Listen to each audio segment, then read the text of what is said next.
Bapak yang saya berbahagia, terima kasih banyak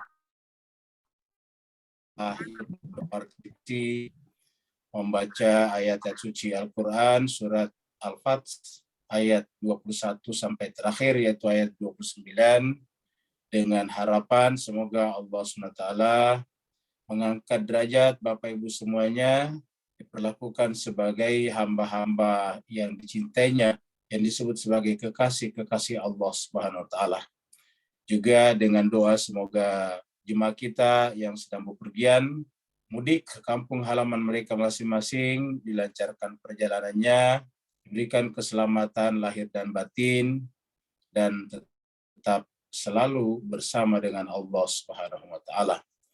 Kita teruskan surat Al-Fath, surat yang ke-48. Pagi ini kita masuk pada ayat 21 sampai 29. Al-Fath artinya kemenangan. Turunnya surat ini adalah di Madinah, makanya disebutlah dengan surat Madaniyah. Bapak Ibu perhatikan dari awal, jenis surat dalam Al-Quran cuma dua macam saja, yaitu Makkiyah dan Madaniyah.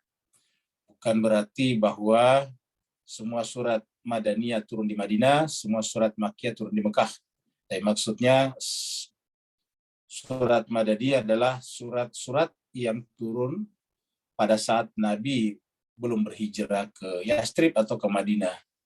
Dan surat-surat Madani artinya surat-surat yang turun setelah Nabi sudah hijrah, sudah pindah dari Mekah ke Yastrib atau ke Madinah.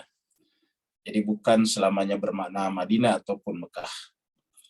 Itu bermakna periode, namanya periode Mekah dan periode Madinah. Surat ini jumlahnya 29 ayat dan tadi kita sudah baca sampai ayat terakhir. Dan berarti sebentar petang kita mulai surat baru, yaitu surat Al-Hujurat, surat yang berbicara tentang kamar-kamar Rasulullah Shallallahu Alaihi Wasallam. Makanya kita sampaikan bahwa mulai daripada surat Muhammad, surat 47, berkelanjutan ini masih cerita tentang Nabi Muhammad. Sampai nanti Al-Hujurat berbicara tentang kamar Nabi kita Rasulullah Muhammad Shallallahu Alaihi Wasallam. Terakhir, kemarin petang kita sampai di ayat yang ke-20, di mana Allah SWT berfirman, A'udzubillahi minasyaitonirrajim, Bismillahirrahmanirrahim, Wa'adakumullahu maghanima katsiratan ta'khuzunaha. Allah SWT menjanjikan kepada kalian maghanima. Maghanima ini adalah bentuk jamak daripada ghanimah. Ghanimah kita sebut dengan harta sitaan perang. Ya, jadi kata-kata rampasan perang kita beberapa kali merevisi. Kata rampasan itu nggak bagus bahasanya, merampas. Yang ada adalah sitaan perang. Jadi kalau ada orang berperang kemudian kalah, lari pergi, barang-barang yang ditinggalkannya itu namanya disita. Kalau dulu orang berperang, Bapak sekalian, kebanyakan berperangnya di gurun, ya bukan di kampung, tetapi bukan di pemukiman, tetapi di gurun. Ketemu di gurun, lalu kemudian yang kalah lari meninggalkan logistiknya, meninggalkan biasanya kudanya, ontanya, dan seterusnya, maka kemudian yang ditinggalkan itu disita. Dulu orang kalau berperang, Bapak Ibu sekalian, itu membawa kambing yang banyak. Karena kan belum ada makanan frozen pada saat itu. Jadi kalau orang berperang itu kan berhari-hari, perjalanan saja berhari-hari. Maka kemudian selama ada di sana kan harus menyembelih kambing. Kambingnya itu dibawa hidup-hidup.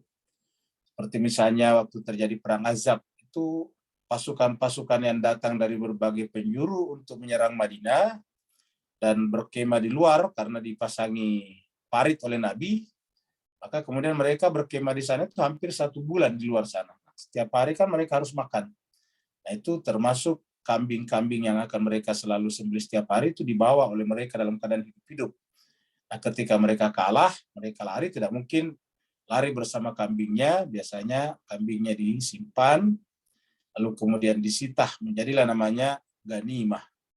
Jadi namanya maghanimah adalah sitaan perang. Wa'adakumullahu maghanimah katsiratan, banyak ghanimah, harta sitaan perang. Ta'khuzunaha, yang kamu mengambilnya. Fa'ajjalalakum hadi, dan Allah mempercepat proses ini. Wa kaffa aydiyanna, ankum. Dan Allah SWT menahan tangan-tangan manusia dari mengganggu kalian. Walitakuna ayatan. Sehingga kemudian menjadilah satu ayat, satu tanda kebesaran Allah lil mu'minina, bagi orang mukmin, wa yahdiyakum siratan mustaqima. Lalu kemudian membimbing kalian siratan mustaqima, untuk tetap berada di jalan yang lurus, siratan mustaqima. Kita tahu yang memenangkan perang Khaybar adalah Sayyidina Ali bin Abi Thalib karramallahu wajhah. Di sana ada 3 pasukan, yang 3 panglima. Panglima pertama kemudian tidak berhasil menjebol benteng Khaybar. Panglima kedua tidak berhasil juga. Akhirnya panglima ketiga diangkat, yaitu Sayyidina Ali bin Abi Thalib. Sekarang kita masuk pada ayat baru, wa ukhra, dan yang lain. Ukhra itu dan yang lain. Selanjutnya, selebihnya. Lam takdiru alaiha, yang tidak tercover oleh pikiran. Jadi kalian itu tidak pikir tentang yang lain. Ingat juga sekalian, dalam hal ini diajarkan sering sekali ada hal-hal yang terduga namanya. Katakan bahwa siapa kepada Allah, maka wa yarzuquhu min haitsu la yahtasib. Allah memberikan rezeki kepadanya dari arah yang tak disangka-sangka. Jadi lam yahtasib, yang tidak disangka-sangka. Nah, yang tidak disangka-sangka itu masuk kategori lam taqdiru alaiha, yang kamu sendiri tidak pernah memikirkan, tidak pernah memperhitungkan. Kata-kata takdiru itu kan artinya mengkadarkan, menghitung. Jadi ada keuntungan lain yang kalian dapatkan yang sebelumnya kalian tidak duga, tidak perhitungkan. Qad ahatallahu biha, tetapi Allah meliputinya. Jadi qad ahatallahu biha, kita tidak menjangkaunya, tetapi Allah menjangkaunya. Jadi Bapak Ibu sekalian, dari ayat ini bisa kita simpulkan bahwa sedemikian luasnya belantara kehidupan ini, jangankan semuanya 1-2 jam terjadi ke depan saja kita tidak tahu. Kita tidak bisa menjangkau semuanya apa yang terjadi di sana. Banyak yang tak terduga di sana. Maka jemaah sekalian, karena tak terduga, maka menunjukkan kita ini punya kemampuan sangat terbatas manusia ini. Tetapi Allah SWT tidak. Allah SWT meliputi semuanya. Ahatallahu biha. Karena salah satu nama Allah adalah Muhait. Muhait itu artinya maha meliputi. Tidak ada satu entitas, tidak ada satu hal, tidak ada satu unsur, tidak ada satu zat dalam kehidupan ini, lahir ataupun batin, syahada ataupun ghaib, yang material ataupun yang non-material, yang rohani ataupun yang material, yang khalqi ataupun yang amri, yang tidak terjangkau oleh Allah Subhanahu wa taala, karena segala sesuatunya adalah merupakan makhluknya, ciptaannya. Wa kana Allahu, dan adalah Allah itu ala kulli syai'in, terhadap segala sesuatu. Jadi kata-kata kulli syai', segala sesuatu tanpa kecuali. Qadira, Allah berkuasa. Jadi Allah lah yang menjangkau segala sesuatu. Sedangkan kita tadi di sini tidak bisa menjangkau segala sesuatu. Karena tidak semua hal bisa kita jangkau, bahkan mayoritas kita tidak jangkau.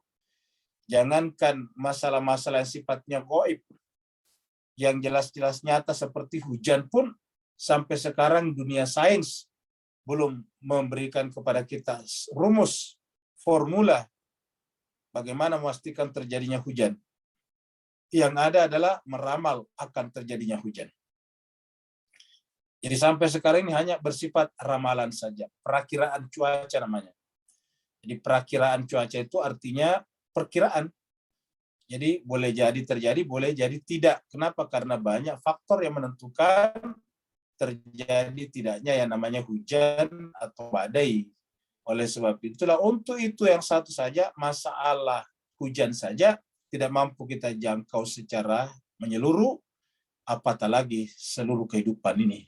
Tetapi Allah SWT, kana Allahu, Allah itu adalah ala terhadap atau atas kulli syai'in, tiap-tiap sesuatu. Syai'in di sini tak melihat ghaib ataupun syahadanya, tak melihat indrawi ataupun aklinya, Allah semuanya menjangkaunya. Wa kana Allahu ala kulli syai'in qadira. Jauh sebelum Allah menciptakan alam semesta, Allah sudah tahu bahwa pada hari ini tanggal 30 April akan ada pengajian tadarus dan tadabbur Al-Quran pada jam sekian waktu Indonesia bagian Barat, jam sekian waktu Singapura, Malaysia, dan sebagainya. Allah sudah mengetahuinya. Kenapa? Ala kulli syai'in qadira. Terhadap segala sesuatu Allah berkuasa. Nah, karena Allah yang berkuasa atas segala sesuatu, sementara kita ini lam takdiru alaiha, kita tidak menjangkaunya, maka Bapak Ibu sekalian, cara sikap yang paling arif dan bijaksana adalah mengakui keterbatasan kita dengan cara menyandarkan, menggantungkan diri kita kepada Dia, Allah yang ala kulli syai'in qadir itu, yang terhadap segala sesuatu maha mengetahui. Namanya tawakal. Jadi kita dianjurkan untuk bertawakal, dan Allah mencintai orang-orang bertawakal. Di antara ayat yang ada kata-kata innallaha yuhibbu atau wallahu yuhibbu, di antaranya adalah wallahu yuhibbul mutawakkilin. Allah mencintai orang-orang yang bertawakal. Bertawakal bukan berarti kita tidak berusaha. Kita berusaha semaksimal. Kita berusaha seoptimal.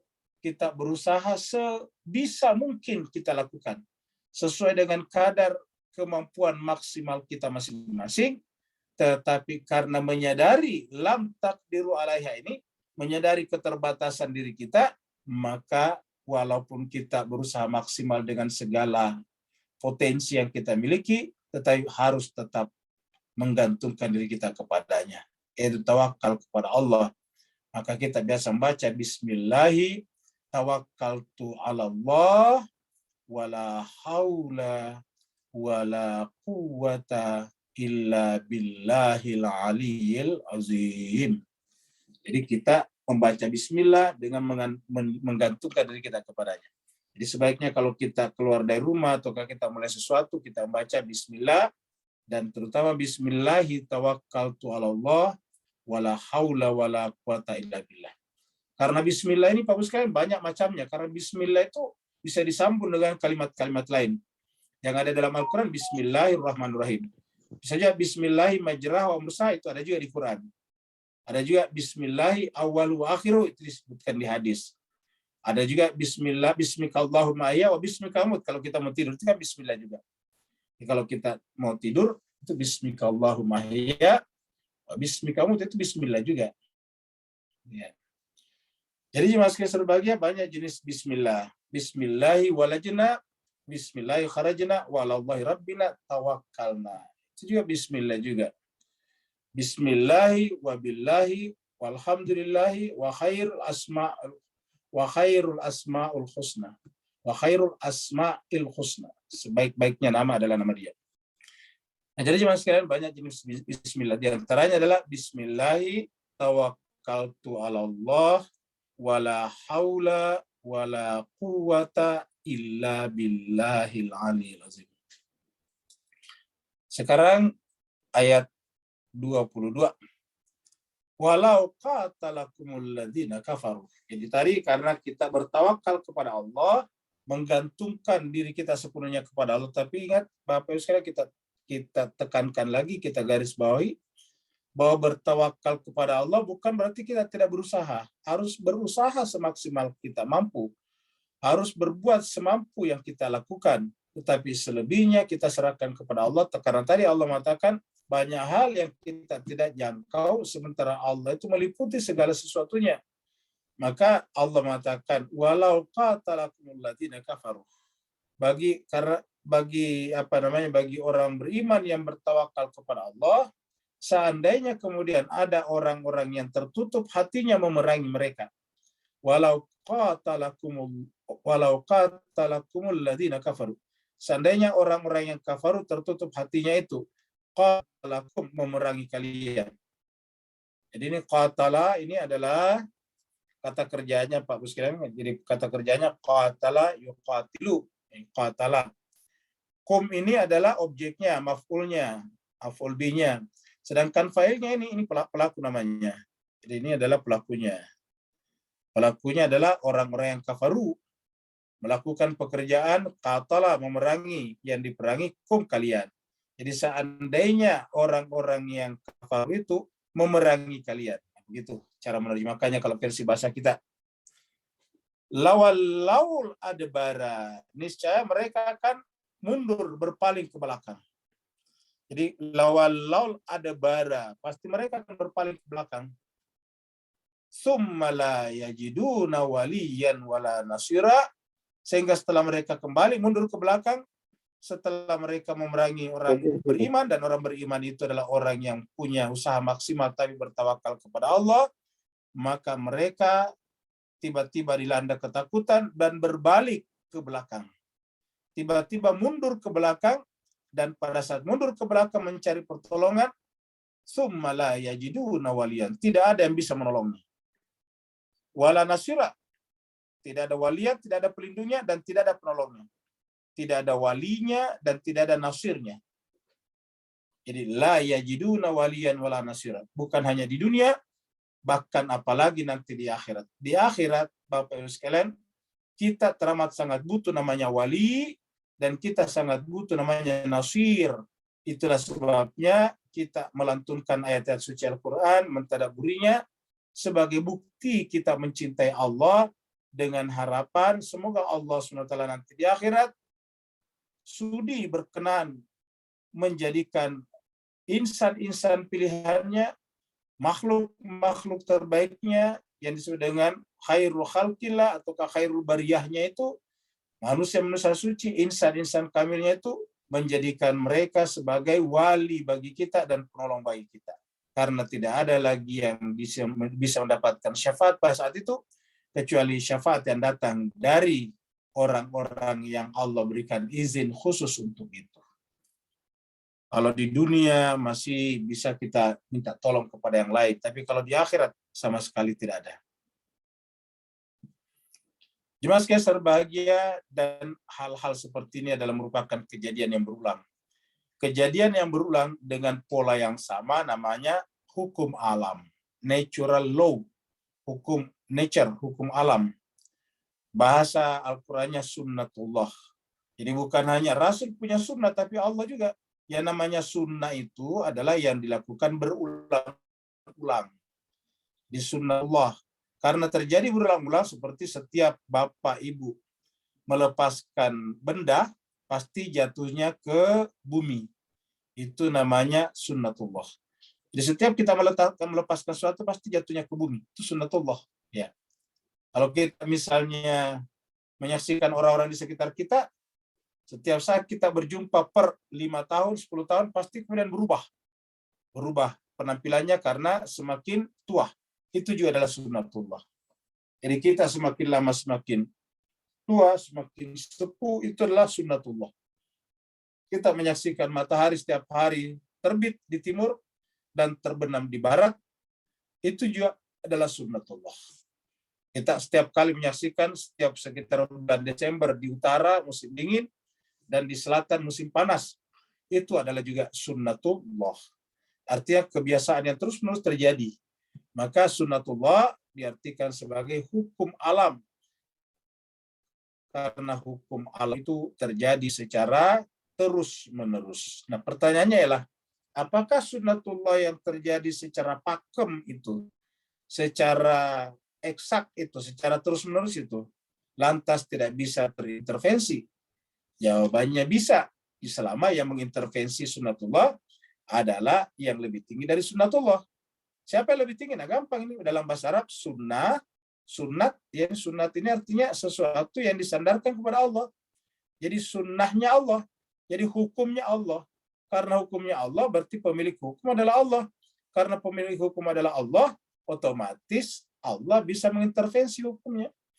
Kalau Allah tidak bisa mengintervensi hukumnya, berarti penulisan ini salah, sunnatullah. Ya, jadi sunnatullah itu salah. Makanya sebetulnya Bapak Ibu sekalian ya, yang paling tepat memang adalah kata-kata sunnatullah. Kalau dikatakan natural law, hukum alam, itu sebetulnya tidak begitu tepat. Dikatakan hukum alam. Ya. Katakan hukumnya alam, hukum yang disandarkan kepada alam. Berarti alam pemilik hukum. Nah, pertanyaannya ialah, mana duluan hukum daripada alam? Mana duluan alamnya atau hukumnya? Kalau dikatakan hukum alam, seakan-akan alam dulu yang duluan, baru hukumnya. Itu tidak mungkin, karena alam dan hukumnya itu adalah bersamaan. Nah, sedangkan kalau dikatakan sunnatullah, itu berarti Allah duluan, baru ada sunnah yang disandarkan kepadanya. Misalnya dikatakan mobil Bu Khairia, berarti artinya Pak, Bu Khairia sudah duluan, mobil datang belakangan, disandarkan kepadanya. Seperti itu. Nah, jemaah sekalian, maka kita menyaksikan alam semesta ini ada keteraturan. Keteraturan itu ya disebut dengan hukum-hukum. Hukum-hukum itu cuma manusia demi menghindari penggunaan terminologi agama, maka menggunakan murni terminologi sains, namanya hukum alam. Allah mengatakan sunnatullah allati qad khalat min qabl. Jadi itu adalah sunnah Allah. Ini ingat, sunnata ini menunjukkan bahwa ini adalah objek. Aslinya sunnatullah. Jadi tadi di ayat sebelumnya itu ayat 22 menjelaskan bahwa itu adalah ketetapan, itu adalah hukum yang Allah ciptakan. Allati qad khalat min qabl, yang juga berlaku. Jadi sunnatullah ini adalah juga berlaku, allati qad khalat, yang juga berlaku. Ya, maksudnya berlaku telah berlalu, berlaku kita sebut berlaku min qabl, sejak dahulu kala. Sebelumnya, min qabl secara harfiah artinya sebelumnya. Diartikan yang berlaku sejak dahulu kala. Jadi sunnatullah itu berlaku sejak dahulu kala. Kenapa? Karena begitu alam tercipta, ada hukum yang mengaturnya juga. Tidak ada duluan alamnya atau alamnya baru hukumnya. Begitu muncul alam, otomatis ada hukum yang bekerja padanya. Walan tajida li sunnatillahi tabdila. Walan, dan sekali-sekali, lan sekali-sekali tidak, tajida engkau menemukan li sunnatillah, bagi sunnah Allah itu tabdil itu perubahan. Jadi tidak akan ada perubahan. Jadi dari dulu yang namanya api membakar, dari dulu yang namanya air membuat basah, itu hukumnya begitu. Yang namanya api panas, yang namanya air basah. Itu adalah hukum yang tidak berubah dari zamannya Nabi Adam sampai sekarang. Ya, yang namanya hujan pasti dari awan, dari dulu sampai sekarang. La tabdila li sunnatillah, tidak berubah sunnah Allah itu. Atau li sunnatillahi, bagi sunnah Allah tidak ada tabdil, lan tajida li sunnatillah. Dalam kaidah bahasa Arab penggunaan kata lan, penekanan, sekali-sekali tidak akan kamu temukan perubahan pada sunnah Allah. Kita sekali-sekali Anda tidak akan menemukan perubahan li sunnatillah, pada hukum Allah Subhanahu wa taala. Jadi akan bekerja seperti terus-menerus. Nah, jemaah sekalian berbahagia. Jadi maksudnya tadi itu bahwa kalau mereka memerangi kalian, sementara orang Islam adalah orang yang berserah diri kepada Allah, maka niscaya mereka berbalik ke belakang, karena itu sudah menjadi ketetapan bahwa Allah memberikan pertolongan, ataukah hukum yang mengatakan bahwa pasti kemenangan berada pada pihak yang mempersiapkan diri secara maksimal, tetapi tidak emosional. Nah, jemaah sekalian, ini adalah ilustrasi ketika terjadi Futuh Mekah. Ketika terjadi Futuh Mekah, ribuan umat Islam datang. Pada saat perjanjian Hudaybiyah saja kita bicarakan kemarin, ada sekitar 1.500 yang menyertai Nabi dari Yastrib, dari Madinah, pergi ke Mekah. Dan kembali lagi karena berdasarkan perjanjian Hudaybiyah. Tapi setelah itu datang berikutnya itu lebih banyak lagi jumlahnya. Nah, kemudian terjadilah Futuh Mekah. Nah, pada saat terjadi Futuh Mekah artinya apa? Terjadi namanya revolusi damai di Mekah. Apa namanya revolusi? Terjadi perubahan struktur kekuasaan di Mekah. Yang tadinya Mekah itu dikuasai murni oleh orang-orang kafir Quraisy, bahkan kita sampaikan di sanalah pusat kontrol semua perlawanan terhadap Madinah, terhadap Nabi di Madinah, sekarang runtuh. Ya, sekarang runtuh. Tiba-tiba orang-orang Mekah dibuat oleh Allah SWT sedemikian rupa, ketakutan, tidak berani berbuat apa-apa. Begitu juga tokoh-tokohnya, bahkan banyak yang mau melarikan diri karena ketakutan. Tiba-tiba ketakutan dan tidak punya kemampuan untuk melawan. Seperti yang kita lihat tadi pada ayat-ayat sebelumnya. Nah, jemaah sekalian, demi menyaksikan kondisi Mekah yang seperti itu, tiba-tiba dilanda oleh rasa takut yang luar biasa, maka Nabi mengeluarkan pengumuman penting. Ada 3 pengumuman penting yang dilakukan Nabi. Yang pertama, untuk masyarakat Mekah ini maksudnya, untuk masyarakat Mekah yang tinggal di Mekah. Sebetulnya yang datang ini kan juga orang Mekah juga sebagiannya, karena kan ini orang hijrah tempoh hari. Tapi kita sebut Mekah di sini yang masih tinggal di Mekah. Jadi Nabi kemudian membuat ultimatum, membuat pengumuman penting. Yang pertama adalah siapa yang tetap tinggal di rumahnya, maka dia akan selamat. Jadi siapa yang tinggal di rumahnya berarti selamat. Artinya tidak akan diganggu dan tidak akan diapa-apakan. Yang kedua, siapa yang berkumpul di Ka'bah. Jadi siapa yang berkumpul di sekitar Ka'bah, ya seperti kalau orang tawaf, siapa yang berkumpul di sekitar Ka'bah, maka dia juga selamat. Tidak akan mungkin diperlakukan apa-apa. Yang ketiga, siapa yang masuk dan berkumpul di rumahnya Abu Sufyan juga diperlakukan tidak apa-apa. Kenapa Nabi mengatakan yang ketiga ini? Karena dia tahu persis bagaimana terpukulnya Abu Sufyan. Tapi Rasulullah SAW tidak ingin menjadikan kekalahan seseorang untuk menjadikan orang itu kehilangan muka sama sekali. Begitu mulianya Nabi Muhammad kita. Jadi walaupun dia itu, orang itu tadinya adalah motor penggerak daripada perlawanan terhadap Madinah atau Nabi di Madinah, yaitu Abu Sufyan, tetapi Allah juga tahu kalau Abu Sufyan itu adalah orang yang terhormat di Mekah, sehingga kemudian memberikan penghormatan seperti itu, yaitu siapa yang berkumpul di rumahnya Abu Sufyan, dia akan selamat. Nah, jemaah sekalian seru bahagia. Inilah caranya Nabi. Jadi Nabi tidak kemudian memanfaatkan kekuatan dan kekuasaannya di atas angin itu untuk kemudian menghinakan orang lain. Ini yang disebut dengan kemenangan yang bermartabat. Ini yang kita katakan revolusi damai, bukan revolusi yang berdarah-darah. Jadi pada saat Mekah dikuasai kembali oleh Nabi, itu ibarat sebuah revolusi. Kenapa? Tiba-tiba struktur kekuasaan yang ada di Mekah itu runtuh. Ya. Jadi mirip sekali dengan ketika sistem kerajaan Reza Pahlavi yang merupakan kerajaan Persia paling lama di salah satu kerajaan paling lama di dunia ini tiba-tiba runtuh. Itu kan sejak zaman Persia dulu sampai zamannya Reza Pahlavi itu silih berganti dinasti-dinasti di sana berkuasa. Begitu Reza Pahlavi kemudian meninggalkan Iran, lalu kemudian terjadi namanya vacuum of power, terjadi kekosongan kekuasaan, terjadi namanya runtuhnya struktur kekuasaan. Nah, begitu juga terjadi di Mekah. Begitu Nabi kemudian datang kembali dari Madinah ke Mekah, lalu kemudian orang-orang Mekah tiba-tiba powerless, tidak berkuasa, kehilangan power, tidak punya power, maka kemudian runtuhlah struktur kekuasaan di Mekah itu. Yang tadinya bertumpu pada tokoh-tokoh penting seperti Abu Sufyan. Maka kemudian jemaah sekalian berbahagia, sekarang Nabi lah yang secara otomatis, secara full mengendalikan Mekah. Maka pada saat itu jemaah sekalian, kata-kata ini menarik, yaitu Fathul Makkah, momen fundamental penerapan syariat Islam. Kata syariat Islam di sini jangan kita artikan potong tangan saja. Yang namanya syariat Islam itu cuma misalnya kisah, bukan. Tetapi seluruhnya, contohnya misalnya, Mekah itu adalah kota peninggalan Nabi Ibrahim, yang dari dulu itu dijadikan sebagai kota tauhid. Jadi Nabi Ibrahim datang ke sana itu untuk memelihara kota itu, antahira baiti, untuk mensucikan rumahku, kata Al-Quran.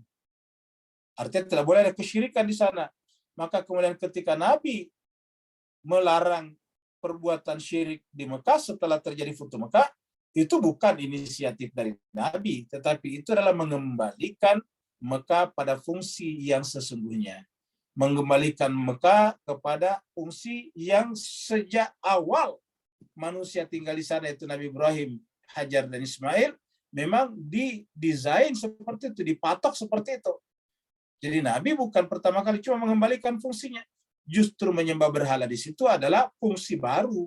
Ini adalah penyalahgunaan, ini adalah deviasi dari ajaran Hanafiyah daripada Nabi Ibrahim. Ajaran Hanif, ajaran Tauhid daripada Nabi Ibrahim alaihissalam dan keluarganya yang suci itu.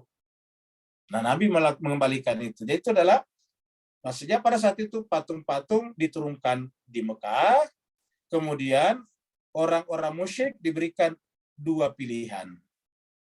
Jadi ingat, orang musyrik tidak ada yang dibunuh pada saat itu, tidak ada pembantaian. Kalau sekarang mungkin terjadi pertumpahan darah yang luar biasa.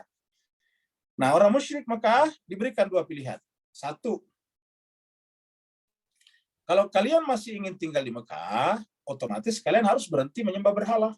Karena Mekah ini dari awal sejak Nabi Ibrahim tidak boleh menyembah berhala. Ya, pesan Allah kepada Nabi Ibrahim, dan itu dipesankan kepada kita turunan-turunannya, di sini tidak boleh terjadi penyembahan berhala. Karena ini adalah pusat tauhid. Ya. Ini adalah rumah Allah. Kata rumah Allah di situ artinya tidak boleh ada penghuni lain kecuali Allah. Jadi kalau ada patung Lata, Uzza, dan Manat, itu pasti kesalahan. Ini adalah Baitullah, bukan Baitul Manat, bukan Baitul Uzza, bukan Baitul yang lain. Tapi ini adalah Baitullah. Jadi kalau masih mau tinggal di Mekah, silakan, tetapi tidak boleh menyembah berhala lagi. Yang kedua, kalau masih menyembah berhala lagi, silakan, tapi harus keluar dari wilayah Mekah. Ya, dua itu pilihan. Jadi tinggal pilih yang mana. Mau masih menyembah berhala, silakan, tapi harus keluar dari Mekah. Karena Mekah ini, wilayah suci ini, tidak boleh ada penyembah berhala. Tapi kalau kalian masih mau tinggal di Mekah, berhenti menyembah berhala. Nah, jemaah sekalian berbahagia. Yang menarik ialah bagaimana Rasulullah memperlakukan, ingat jemaah sekalian, ulangi lagi, ingat, memperlakukan siapa? Ini bukan sesama Islam saja, tapi yang diperlakukan ini adalah orang penyembah berhala. Bukan hanya sekedar beda pendapat, bukan hanya sekedar beda agama, ini penyembah berhala. Kita tahu penyembah berhala itu adalah dosa paling besar. Inna syirk la zulmun azim. Sungguhnya syirk itu, kesyirikan, persekutuan Tuhan adalah dosa yang paling besar. Inna syirka la zulmun azim. Sesungguhnya syirik itu adalah kezaliman yang paling besar. Nah, jemaah sekalian berbahagia, dan hebatnya lagi, kemusyrikan itu bukan dilakukan di gunung-gunung yang ada di Asia, yang ada di Eropa, tetapi dilakukan di Baitullah. Itu kan luar biasa dosanya itu. Syirik itu sendiri sudah dosa yang sangat besar, tapi kemudian syirik itu, kesyirikan itu dilakukan di Baitullah, rumah Allah. Itu kan harusnya besar sekali dosanya nih. Kalau sekarang barangkali sudah dibunuh macam-macam, sudah tidak diberi tempat. Ya, tetapi perlakuan Allah dan Rasulullah kepada mereka luar biasa.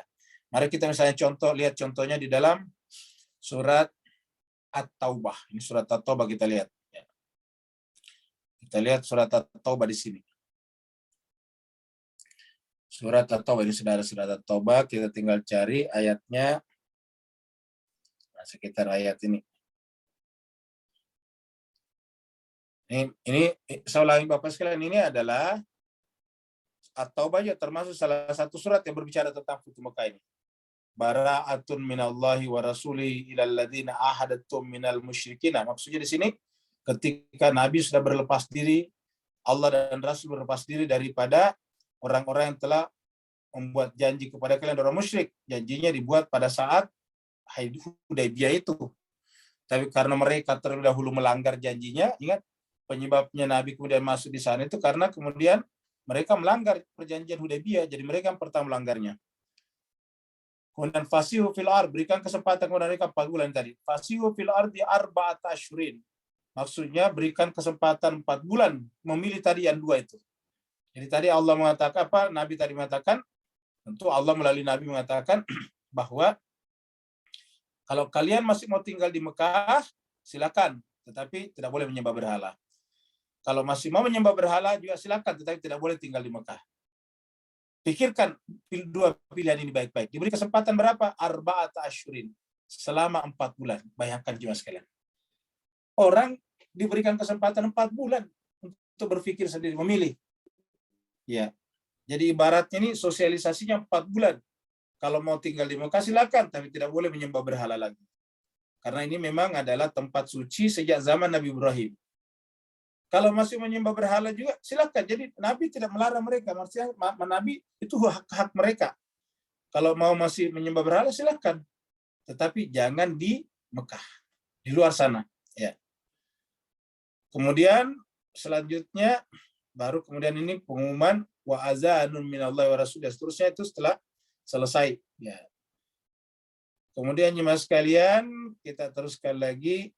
Ya, ini masih semuanya ini apa namanya? Semuanya ini adalah kasus Futuh Mekah juga. Ya. Ya, ini kita lihat ayat 6-nya. Bapak Ibu perhatikan ayat 6-nya nih. Ya. Kalau ayat 5-nya dulu kita baca ya. Ayat 6-nya juga kita bicara lihat ini. Ya. Faizan salahal asyur, setelah lewat masa apa namanya bulan haram. Nah, maka kemudian termasuk diantaranya 4 bulan yang diberikan tadi kesempatan. Kemudian yang ke-6, kita lihat ayat ke-6-nya. Ya. Wa in ahadun minal musyrikina. Jadi Bapak Ibu sekalian, supaya kita bisa memahami agama Islam yang sesungguhnya. Bukan agama Islam yang disampaikan oleh orang-orang tertentu. Karena Islam itu adalah Al-Quran. Laisal Islam bidunil Quran. Bukan Islam kalau bukan Al-Quran. Itu sudah jargon yang dikenal oleh para ulama dari dulu. Laisal Islam bidunil Quran. Bukan Islam kalau bukan Al-Quran. Jadi kalau Islam ya Al-Quran. Nah sekarang apa kata Allah? Berkenaan dengan orang musyrik. Bapak bisa lihat di sini musyrikin. Ya. Wa in ahadun minal musyrikina. Apabila ada salah seorang minal musyrikin, dari orang-orang musyrik penyembah berhala itu, istajarakah, yang meminta perlindungan kepadamu. Tadi datang kepada orang Islam yang baru datang ini, istajarakah. Ya, kaknya di sini kepada Nabi dan tentu juga berlaku kepada seluruh yang datang dari Madinah ini. Jadi apabila ada orang musyrik yang istajarakah, meminta perlindungan kepadamu, maka apa kata Allah? Ini perhatikan juga sekalian. Ini Allah yang mengatakan, bukan saya, bukan kita. Fa'ajirhu, maka berikanlah perlindungan. Kalau sekarang pasti muncul. Memberikan perlindungan kepada musyrik, hakikatnya setuju dengan kemusyrikan. Kan begitu. Orang sekarang sederhana beragama. Kalau kamu ucapkan Natal, berarti kamu sama dengan orang yang mengucapkan, yang memperingati Natal. Kan seperti itu. Berarti kalau kita memberikan pertolongan, perlindungan kepada orang musyrik, berarti sama dengan orang musyrik juga. Padahal ini Al-Quran mengatakan, wa in ahadun minal musyrikin, apabila ada salah seorang dari kalangan musyrik yang istajaraka, yang meminta perlindungan kepadamu, fa'ajirhu, ini kata kerja perintah, ajirhu, lindungilah dia. Ya. Lindungilah dia. Kalau bahasa Inggrisnya malah bagus ini. Berikan jaminan perlindungan kepadanya. Jadi bukan hanya perlindungan, tapi diberikan jaminan perlindungan kepadanya. Hatta yasma'a kalam Allah. Harapannya kalau kamu lindungi di tempat-tempat kamu, di kemah-kemah kamu, atau di rumah-rumah kamu, mudah-mudahan yang bersangkutan punya kesempatan yasma'a, mendengarkan kalam Allah. Kalam Allah dibaca kapan? Pada saat orang Islam salat. Kalau orang Islam salat itu kan, walaupun di rumahnya kan terdengar baca Al-Quran, Fatihah, baca surat, itu kalam Allah. Atau orang Islam selesai salat, ngaji. Jadi hatta yasma' kalam Allah. Harapannya agar mereka mendengarkan kalam Allah. Jadi artinya apa? Yang pertama tadi wajib dilindungi karena ini perintah. Yang kedua, membuka kesempatan seluas-luasnya kepada orang dosa besar seperti musyrik pun untuk tetap diberi kesempatan berubah. Selama yang bersangkutan belum meninggal dunia, maka harus diberikan kesempatan untuk berubah. Jangan nilai berdasarkan sekarangnya. Jangan menilai berdasarkan kini dan di sininya. Tapi lihatlah nanti. Hatta yasma'a kalam Allah. Sampai dia mendengarkan kalam Allah. Yaitu ayat-ayat Allah. Summa kemudian, kalau sudah aman, sudah selesai ini, kasus Futuh Mekah ini kan, Futuh Mekah Pak Ustaz, ini kan sebetulnya suasananya harusnya sangat emosional. Kenapa? Bayangkan orang-orang Mekah yang mengusir Nabi, bukan hanya mengusir orang Mekah seperti yang lain, tetapi mengusir Nabi dari Mekah. Dan sekarang orang yang terusir itu datang kembali dengan kekuatan yang luar biasa. Ini kan harusnya bisa menimbulkan balas dendam yang luar biasa, kan? Karena ini kejadiannya baru sekitar 6 atau 7 tahun yang lalu. Kalau sekarang belum 2 periode kepresidenan, ya baru 6 tahun atau 7 tahun yang lalu. Sekarang tiba-tiba yang terusir datang lagi dengan jumlah yang sangat besar. Maka harusnya ini bisa sangat emosional, bisa melahirkan pembalasan dendam. Tetapi Nabi Al-Quran justru mengatakan, ajirhu, lindungilah dia. Semoga dengan kau berikan perlindungan kepada dia, ada kesempatan untuk mendengarkan kalam Allah. Setelah suasana sudah adem, sudah cool, suasananya sudah adem, suasana emosionalnya sudah hilang, maka summa ablighuhu ma'manahu. Kemudian antarkanlah dia ke tempat yang dia inginkan yang aman. Coba. Summa ablighuhu ma'manah. Jadi ayat ini mendeklarasikan, ayat ini menyampaikan kepada kita bahwa tidak ada pembunuhan pada saat itu terhadap orang musyrik. Pada saat Nabi berkuasa di Mekah, Futuh Mekah. Yang ada adalah ablighuhu. Temanilah dia, antarkanlah dia, hantarkanlah dia mana pada tempat yang aman baginya. Dari kata aman, mimnya menunjukkan tempat. Ya, hu-nya dia yang bersangkutan. Tempat yang aman bagi dia. Coba. Jadi setelah itu antarkan dia ke tempat yang aman. Zalika bi annahum qaumun la ya'lamun. Yang demikian itu karena mereka, orang-orang musyrik itu adalah kaum yang belum berilmu pengetahuan, belum tahu. Mereka hanya kebanyakan ikut-ikutan menyembah berhala saja. Jadi bi annahum qaumun la ya'lamun. Coba lihat Bapak sekalian, apa arifnya Al-Qur'an. Memperlakukan orang sekarang sama-sama Islam bisa dikejar-kejar sebagai orang kafir lah, orang sesat lah, macam-macam. Ya. Al-Quran memperlihatkan kepada kita ini orang musyrik. Disebutkan di sini ahadun minal musyrikin. Jadi tidak ada penafsiran lain kecuali bahwa yang dimaksud adalah musyrik Mekah ini, minal musyrikin. Nah, jadi Bapak Ibu sekalian, bahkan ada di ayat sininya lagi, kita lihat ayat apa namanya? Ayat 11-nya ya. Ini ayat 6 tadi. Ini ayat 11 kalau tidak salah kita lihat. Ya. Nah, ini dia ayat 11. Allah mengatakan di sini, mereka orang musyrik tadi. Fa'in tabu, kalau orang musyrik tadi yang di Mekah. Tabu artinya memilih tinggal di Mekah dan tidak menyembah berhala. Ya, itu namanya tabu. Kan tadi pilihannya 2. Tinggal di Mekah tetapi tidak menyembah berhala. Kalau mereka memilih tinggal di Mekah dan tidak menyembah berhala, berarti dianggap sebagai tabu orang yang bertaubat.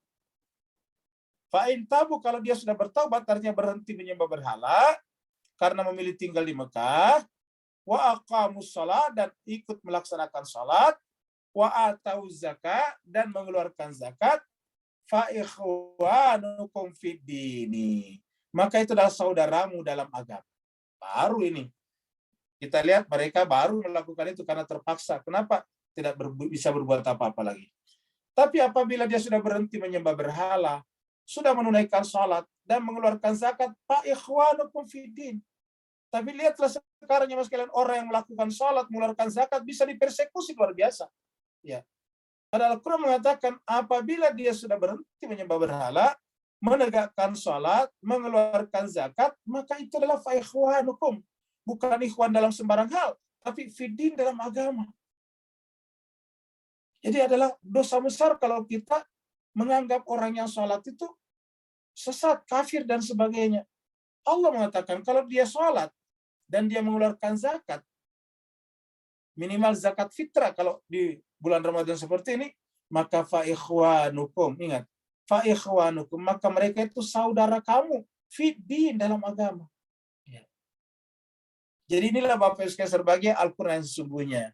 Jadi kalau kita lihat di luar sana, ya bahkan saya biasa mendengarkan orang yang membuat saya acara tahlilan, dianggap itu adalah ahli bid'ah, dan itu adalah lebih najis daripada hewan-hewan yang diharamkan luar biasa. Hanya karena menurut dia ahli bid'ah. Dan bid'ah itu ditafsirkan secara sepihak oleh pihak tertentu. Ini bid'ah, maka tidak boleh, harus dihentikan. Nah, jemaah sekalian, inilah yang terjadi sekarang. Padahal Al-Quran begitu indahnya berbicara tentang kemanusiaan itu. Nah, jadi ini disebut dengan Fathul Makkah adalah momen fundamental penerapan syariat. Ingat, syariat Islam jangan dibayangkan seperti kata orang-orang hanya potong tangan. Syariat Islam itu adalah jalan Islam tadi, seperti surat At-Taubah tadi. Syariat Islam itu adalah caranya Islam memperlakukan manusia. Itu syariat Islam. Wa huwallazi kaffa aydiyahum ankum wa aydiyakum anhum. Dialah Allah yang menghentikan tangan-tangan mereka menyerang kalian dan melarang tangan-tangan kalian juga menyerang mereka. Di mana? Di batni Makkah, di pusat Mekah. Batni Makkah, Bapak sekalian, ini batan ini kan aslinya perut. Batan, bentuk jamaknya butun. Akhrajakum min butuni ummahatikum, itu butun. Batan itu artinya pusat. Dari kata batin lahir kata batin. Batin itu adalah pusat gravitasi kemanusiaan. Itu batin. Kalau di sini batin artinya pusatnya Mekah, yaitu di Ka'bah. Ya. Pusatnya itu adalah di Baitullah. Kemudian ini Makkata, aslinya ini adalah bibatni Makkati, tapi ini tidak boleh terjadi karena namanya pengecualian, namanya mamnu' minas sarfi. Maka bibatni Makkata, jadi di pusatnya Mekah.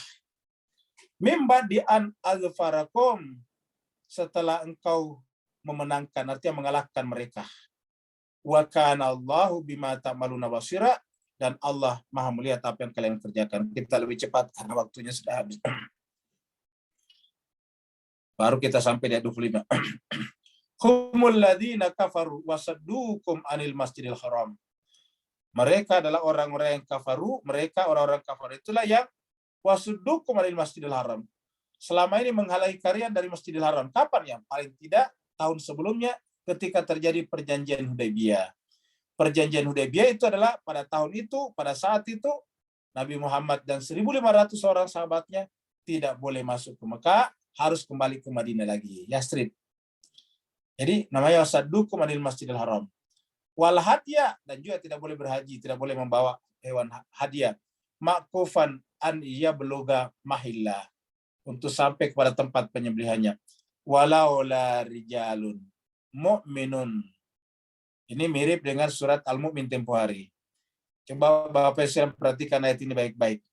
Walau la rijalun. Seandainya bukan karena seseorang yang disebut dengan mukmin, walau la rijalun mu'minuna. Seandainya bukan karena adanya orang-orang laki-laki, atau kita sebut saja orang-orang. Walau la rijalun mu'minuna, seandainya bukan karena laki-laki bentuk jamak ya. Ya, ini kekurangannya bahasa Melayu kita adalah kalau laki-laki susah bentuk jamaknya karena laki-laki kan sudah double, laki-laki. Jadi seandainya bukan karena adanya laki-laki ataukah pria-pria yang mukmin, wanisaun, dan wanita-wanita mukminatun, mukmin juga, lam ta'lamuhum, yang kalian tidak tahu. Jadi boleh jadi di Mekah itu, di tengah-tengah masyarakat musyrik itu ada mukmin laki-laki dan ada mukmin perempuan yang lam ta'lamuhum, yang kalian tidak tahu. Kalian tidak tahu keberimanan mereka. Jadi ini mirip dengan kasusnya kemarin surat Al-Mu'min, seorang laki-laki dari kalangan Fir'aun. Jadi boleh jadi di Mekah itu ada mukminun wanisaun, ada rijalun wanisaun, ada laki-laki dan perempuan yang beriman, tetapi kalian tidak tahu mereka, maksudnya tidak tahu keberimanan mereka. Ya. Anta ta'uhum, lalu kemudian kamu membunuh mereka. Jadi artinya apa? Kita tidak bisa melihat orang dari zahirnya saja. Karena Al-Quran mengatakan boleh jadi di antara mereka itu ada orang mukmin laki atau perempuan yang kalian sendiri tidak kenal mereka, tidak tahu mereka. Bagaimana kalau kalian bunuh mereka? Jadi cuma sebagian menunjukkan bahwa tidak semua orang yang tidak hijrah dari Mekah berarti dia bukan mukmin.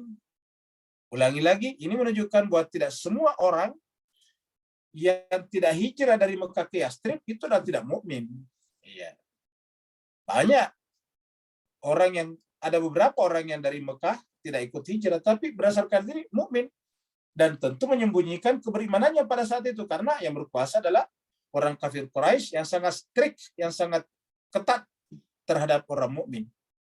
Sehingga kemudian bahkan orang mukmin yang di Mekah tidak tahu kalau mereka beriman. Anta tahu lalu kalian membunuh mereka. Kalau kalian membunuh mereka dan ternyata di tengah-tengah orang kau bunuh itu adalah ada orang mukmin, fatusibakum minhum ma'arratun bighairi ilm, maka niscaya akan menimpa kalian, fatusibakum, Minhum maksudnya akibat pembunuhan itu musibah akan menimpa kalian. Musibah itu dalam bentuk mu'arratun, yaitu kesulitan. Bighairi ilmin, tanpa pengetahuan. Jadi ayat ini menjelaskan kepada kita bahwa sekalian tidak boleh kita melihat orang dari sisi zahiriahnya saja. Hanya melihat seseorang itu misalnya tidak pakai busana muslimah, kita katakan kau bukan muslim. Ini adalah terlalu tergesa-gesa. Liyadkhilallahu fi rahmatihi. Jadi Allah melarang kalian membunuh atau menumpahkan darah di Mekah itu supaya Allah masukkan kalian ke dalam rahmatnya. Man yasha. Lau tazayyalu la'adzabna alladziina kafaru minhum adzaban alima. Seandainya terjadi keterpisahan, yang beriman di situ tidak ada, maka Allah mengazab semua orang musyrik itu. Tapi di tengah-tengah mereka ada orang beriman. Jadi orang beriman di tengah-tengah manusia yang tidak beriman adalah menjadi rahmat Allah. Allah tidak mungkin mengazab komunitas itu. Ini adalah tradisi masyarakat Arab dulu. Ya, jadi yang di atas ini yang yang pemuka-pemuka masyarakatnya yang di bawah ini kemudian membuat hiburan, ini kayaknya meminta bayaran gitu. Iz ja'ala alladziina kafaru fi qulubihim al-hamiyata hamiyatal jahiliyah. Ketika ja'ala alladziina kafaru. Jadi alladzina kafar, orang kafir itu menjadikan fi qulubihim, di dalam kalbu mereka, alhamiyah, kesombongan. Jadi ada di antara mereka memang menganggap kesombongan itu sebagai suatu kelebihan. Namanya hamiyatul jahiliyah, kesombongan jahiliyah. Fa anzalallahu sakinatahu. Tetapi bagi orang-orang beriman, jadi orang yang kafir ini, kafaru ini, merasa sombong terhadap orang beriman. Maka orang beriman itu harusnya tidak perlu merasa minder dengan sikap sombong mereka itu. Justru kalau dia orang beriman, justru tetap tenang, sakinah. Fa'anzalallahu sakinatahu ala rasuli wa alal mu'minin. Kepada rasulnya dan kepada orang mukmin. Wa alzamahum kalimat taqwa. Lalu kemudian bahkan dengan ketenangan sakinah ini, lalu kemudian Allah menunjukkan ketakwaan mereka. Wa kanu ahaqqa biha wa ahla. Karena itu adalah mereka yang berhak dan ahlinya, maksudnya ahli takwa, ahlu takwa. Wa kana Allah bikulli syai'in alima, dan Allah tahu siapa yang bertakwa dan siapa yang tidak. Lalu kemudian ini lagi-lagi masih suasana sekitar Mekah pada saat Futuh Mekah. Ya, ini orang-orang datang dari sana tadi dari sudut yang berbeda. Laqad sadaqallahu rasulahu ru'ya bil haqq. Nabi dulu pernah bermimpi masuk Mekah dan sekarang sudah menjadi kenyataan. Sadaqallah. La tadkhulunnal masjidal haram. Kamu pasti akan masuk ke Masjidil Haram kembali. Insya Allah. Jadi Nabi kan diusir dari Mekah. Lalu kemudian dalam mimpinya dia melihat dia akan masuk Mekah kembali. Nah, Allah mengatakan pasti kamu akan masuk ke Masjidil Haram kembali. Dalam keadaan aminin, dalam keadaan aman, tidak ada pertumpahan darah. Muhalliqina ru'usakum, sehingga mereka bisa melakukan tawaf. Yaitu muhalliqina itu adalah mencukur rambut, ru'usakum, rambut kepala. Wa muqassirina, lalu kemudian melakukan taksir. Ya. Muqassirina, ya, muqassir itu taksir, memotong rambut. La takhafun, dan tidak ada lagi rasa takut. Ya, seperti dulu ada ketakutan sampai meninggalkan Mekah saja dalam keadaan bersembunyi, ngumpet-ngumpet. Fa'alima ma lam ta'lamu faja'ala min duni zalika fathan qariba. Dan Allah menjadikan itu sebagai fathan qariba. 28. Jadi kita mohon maaf sekarang ini balapan jadinya. Berikutnya ini adalah ini Al-Fatih ayat 28. Dan ini ada 3 ayat yang mirip dengan ini. Surat At-Taubah ayat 33, surat As-Saff ayat 9. Yaitu mirip. Huwallazi arsala rasulahu bil huda wa dinil haqqi liyuzhirahu 'ala dini kulli. Yang berbeda cuma terakhirnya, walau karihal musyrikun. Ini di sini dikatakan wa kafa billahi syahida walau karihal musyrikun. Ini sama kalau di sini. Ini adalah sama dengan surat As-Saff. Huwallazi arsala rasulahu, dialah mengutus rasulnya dengan membawa petunjuk dan agama yang benar.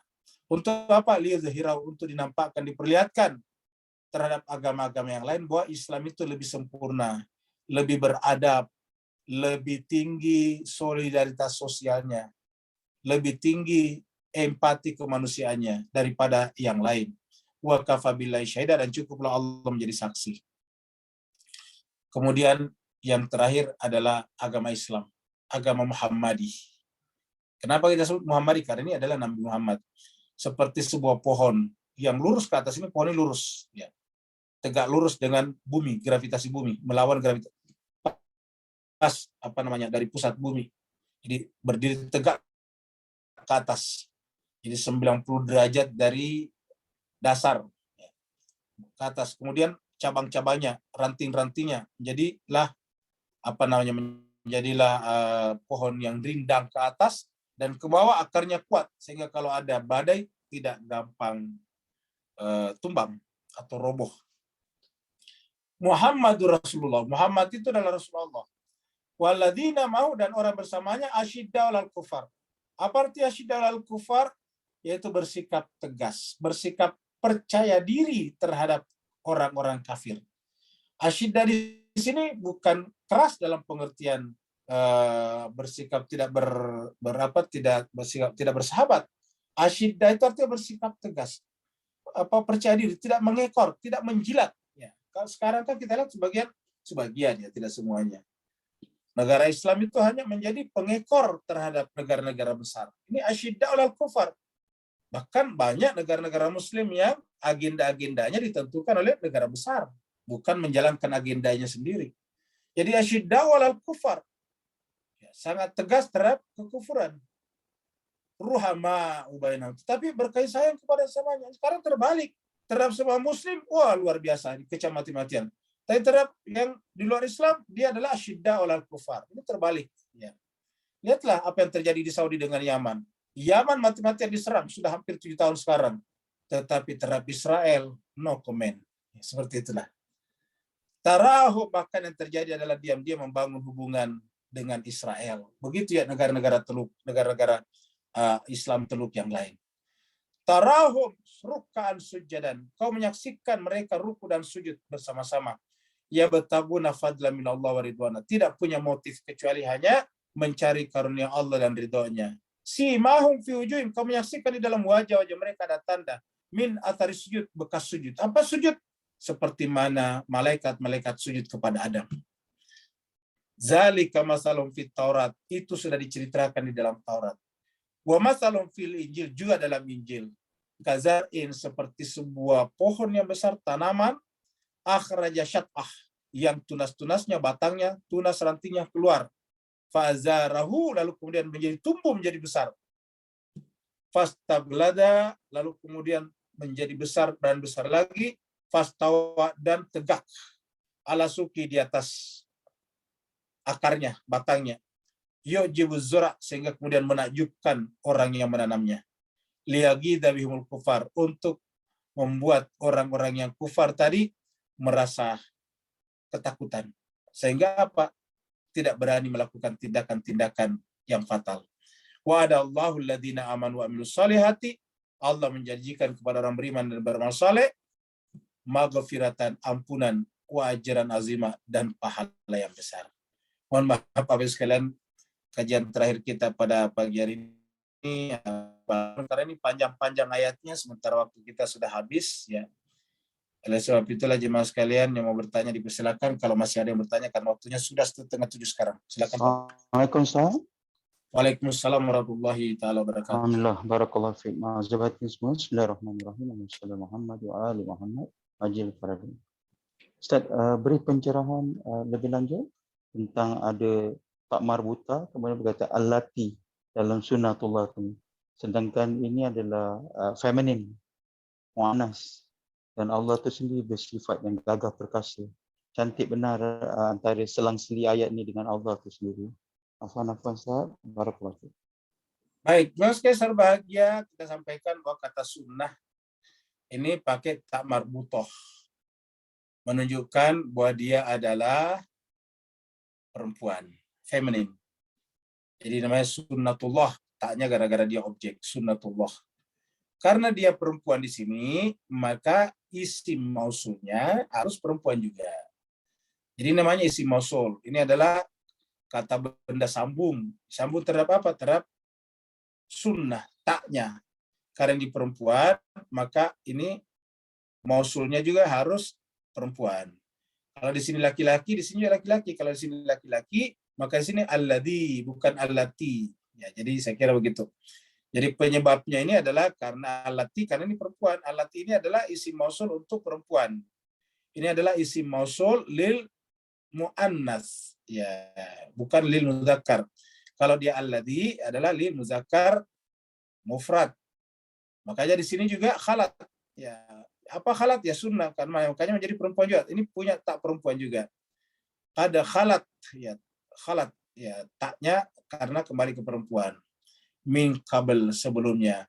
Nah, jemaah sekalian berbahagia, pertanyaannya dari Pak Nur kita tadi adalah, kok kenapa hukum-hukum disebut dengan perempuan? Nah, jemaah sekalian berbahagia, ini menunjukkan kita tahu bahwa yang namanya perempuan itu kan identik dengan rahim. Kita sudah bahas kemarin.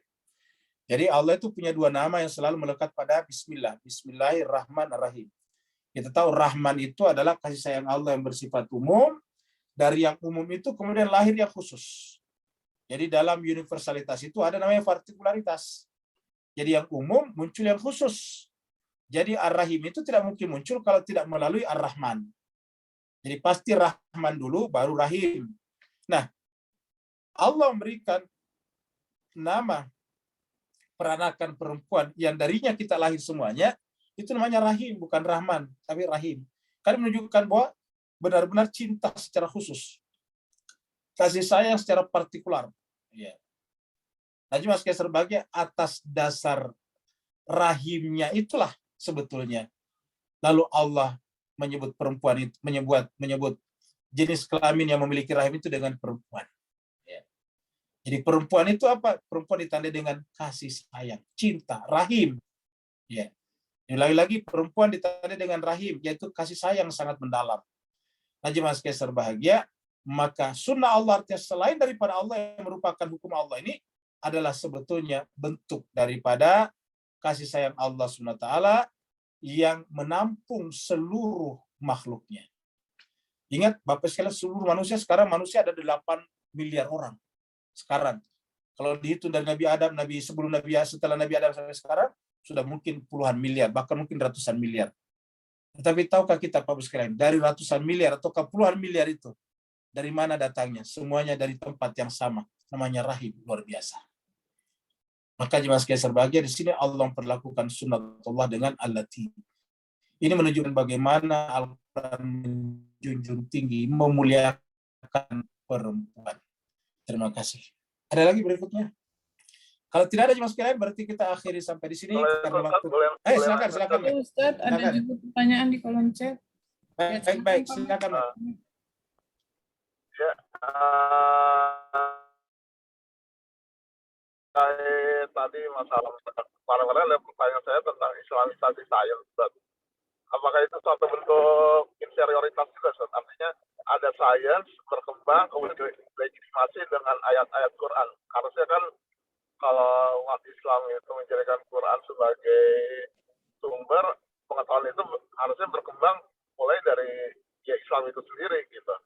Seperti yang berkembang yang dikembangkan oleh Ibnu Sina dan lain-lain. Karena ini malam ada pertanyaan tentang itu Ustaz ke saya.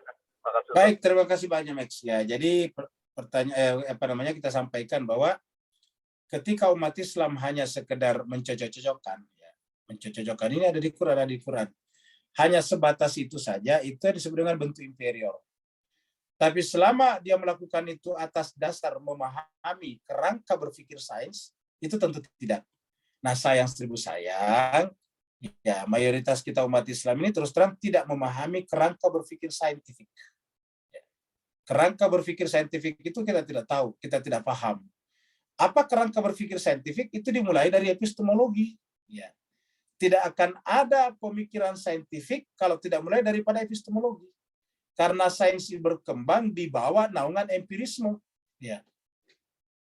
Baru kemudian rasionalisme. Jadi empirisme itu yang paling pertama kalau berkenaan dengan sains. Kita tahu bahwasannya yang namanya positivisme itu adalah bentuk ekstrim daripada atau bentuk puncak daripada empirisme yang digagas oleh Auguste Comte itu. Itu namanya positivisme. Positivisme itu hanya meyakini yang ada itu yang nampak oleh panca indera saja. Ini positivisme. Positivisme ini artinya menggagas bahwa yang disebut dengan kebenaran sains adalah kebenaran yang bisa diverifikasi dengan panca indera, verification. Maka kita kemarin katakan bahwa dalam dunia sains itu kan ada dua cabangnya. Ada verification dan ada falsification. Ada verifikasi dan ada falsifikasi. Kalau versinya August Comte dan juga ilmuwan-ilmuwan atau filsafat ilmu yang sejalan dengan dia itu verifikasi. Sedangkan datang orang seperti Popper misalnya melakukan falsifikasi. Nah, jadi intinya adalah bahwa tidak termasuk inferiority complex selama yang bersangkutan itu mengenal juga dengan kerangka berpikir saintifik yang dimulai dengan epistemologi, dimulai dengan filsafat ilmu. Kalau tidak dimulai dari situ, berarti tidak akan mengerti tentang kerangka berpikir saintifik. Nah, ketika tidak mengerti kerangka berpikir sains, lalu berbicara tentang ada di ayat ini, itu namanya mencocok-cocokkan saja. Dan ini adalah bentuk daripada inferior saja.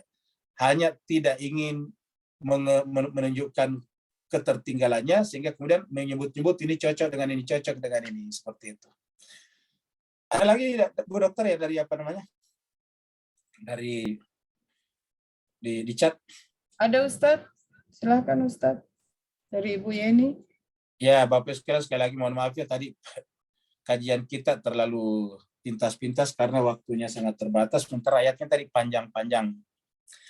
Dari Bu Yeni, kalau diperhatikan dalam Quran surat Al-Fat ini, kata-kata sakinah diulang sampai 3 kali.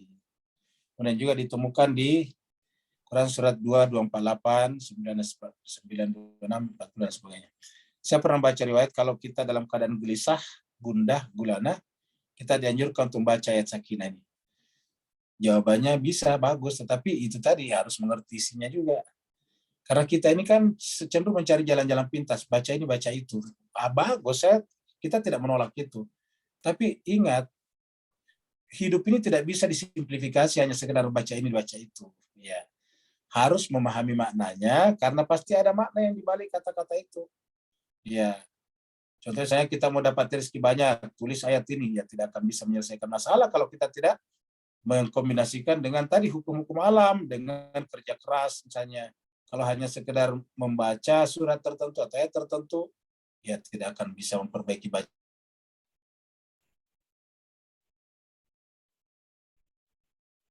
Kita seandainya bisa, tidak perlu dilempar batu, tidak perlu dicaci maki, cukup apa? Di rumahnya saja atau di gua Hira saja berdoa. Ya Allah berikanlah hidayah kepada seluruh manusia. Kan cukup begitu saja. Allahumma hdi qaumi, Allahumma hdi nasa jami'a. Ya Allah berikanlah hidayah kepada manusia seluruhnya. Semua dapat hidayah. Tapi faktanya nabi-nabi diceritakan dalam Al-Quran itu turun ke masyarakat, berdakwah siang dan malam. Itu dalam surat ini diceritakan, saya datang laila wa nahara, siang dan malam. Nabi Muhammad juga siang dan malam mendatangi orang-orang di sekitar Mekah menyampaikan risalah. Jadi bahwa kita perlu membaca ayat-ayat tertentu atau bacaan-bacaan tertentu, iya. Tetapi jangan sampai selalu mensimplifikasi. Saya gelisah baca ayat apa Pak Ustadz? Mensimplifikasi masalah. Jadi jemaah sekalian berbahagia, ayat-ayat ini akan menghilangkan gelisah dan mendatangkan sakinah kalau kita mentadabburinya sebelumnya Bu Yeni. Kita tahu apa isi dan maksud daripada ayat itu, dan kita memiliki kualifikasi yang menyebabkan sakinah itu muncul. Karena sakinah itu muncul, dikatakan dalam sebuah hadis qudsi, majtama'a qaumun fi baitin min buyutillah yatluna kitaballahi wa yatadarasuna bainahum illa nazalat alaihimus sakinah wa khaffat alaihimul wa ghasyatumur rahmah wa khaffat alaihimul malaika wa zakarahumullahu fi man 'inda. Tiadalah berkumpul satu kaum di suatu rumah kecuali bahwa rumah itu disebut dengan rumah Allah, buyutillah, dan apa yang dilakukan di sana? Yatluna itu mentelaah. Yatluna kitab Allah, mentelaah ayat-ayat Allah, wa yatadarasuna bainahum, dan saling mengajarkan di antara mereka, maka Allah baru turunkan nazalat alaihimus sakinah. Baru Allah turunkan sakinah. Kepada siapa tadi diturunkan sakinah? Kepada yang ayat yang disebutkan ini, kepada orang-orang yang berjumpa sama dengan Nabi. Terima kasih banyak Bapak Ibu sekalian atas perhatiannya. Wa'alaikum. Wassalamualaikum. warahmatullahi taala wabarakatuh. Waalaikumsalam warahmatullahi wabarakatuh. Terima kasih, Terima kasih, Ustaz. Ustaz.